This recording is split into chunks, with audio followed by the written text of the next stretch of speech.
The sea was deathly silent. No waves, no wind, only a deep, suffocating mist clung to the water's surface, swallowing everything in its path. Somewhere in that endless fog, the Santa Isabella drifted, a phantom ship lost between the realms of the living and the damned.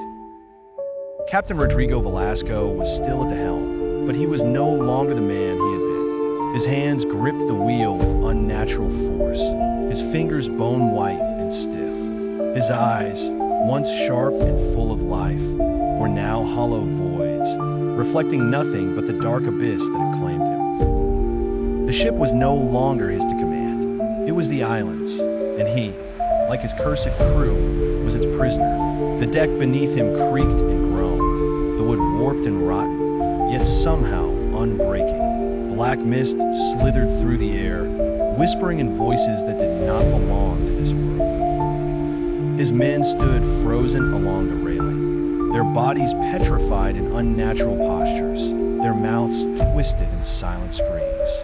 For how long had they been sailing? Hours? Days? Centuries?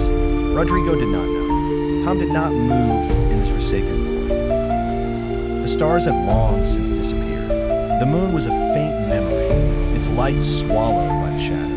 There was only the ship, the fog, and the endless whispers, voices calling to him, pleading, laughing, cursing. And then, through the mist, a shadow appeared. A shape in the distance. A ship. Rodrigo's dead heart lurched. A galleon, Spanish, like his own, moving through the fog, its sails intact, its lanterns glowing warmly against the darkness.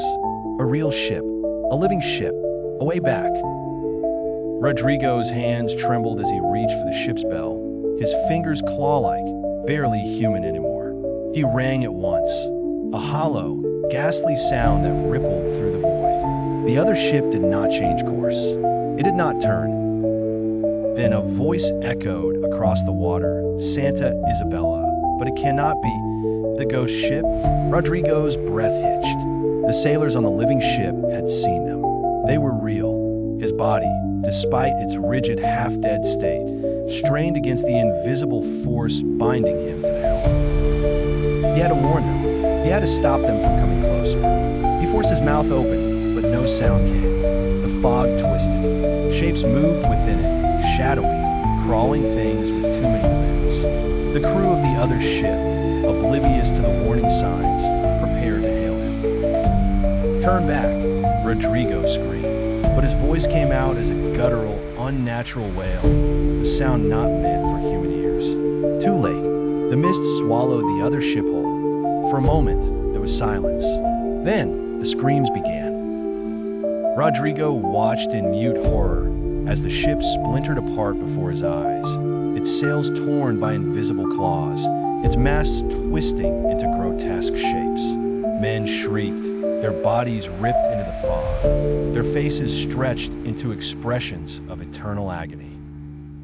The sea beneath them bubbled and churned, and then, just like that, they were gone. Nothing remained. Not a splitter of wood, not a single drop of blood.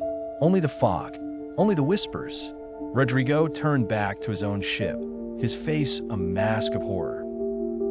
The Santa Isabella had already begun to move, not by his command, but by some unseen force. The helm turned itself, the sails billowed without wind, and the ship sailed onward into the blackness. The mist thinned. Something lay ahead. At first, it was just a faint glimmer on the horizon. Then it grew until the glow became a golden shoreline. The island. Again, Rodrigo's body shook with rage, with fear, with despair. The ship would never escape.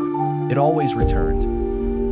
The Santa Isabella drifted closer, the waves breaking gently against the golden sand. Rodrigo turned. His crew, the statues of his men, frozen in place, shifted. They moved, slowly, unnaturally, their heads turned toward him. And then they laughed. A horrible, soulless laughter, like the sound of rusted iron grinding against bone. Rodrigo stepped back, gripping his sword, though he knew it would do nothing.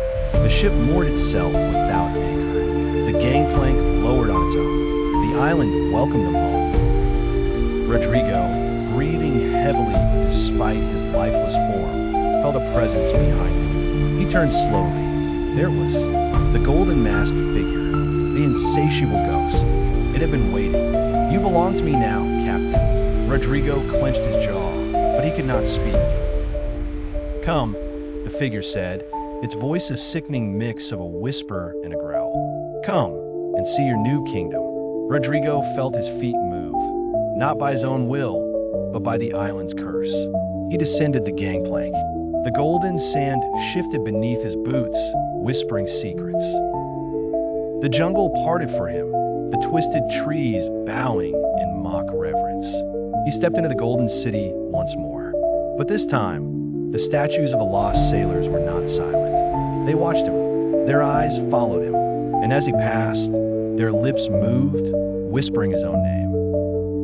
The banquet tables were still set. The wine still flowed. And at the grandest seat of all, at the head of a table carved from human bones, an empty throne waited. The golden masked figure stepped behind him, its voice oozing with satisfaction.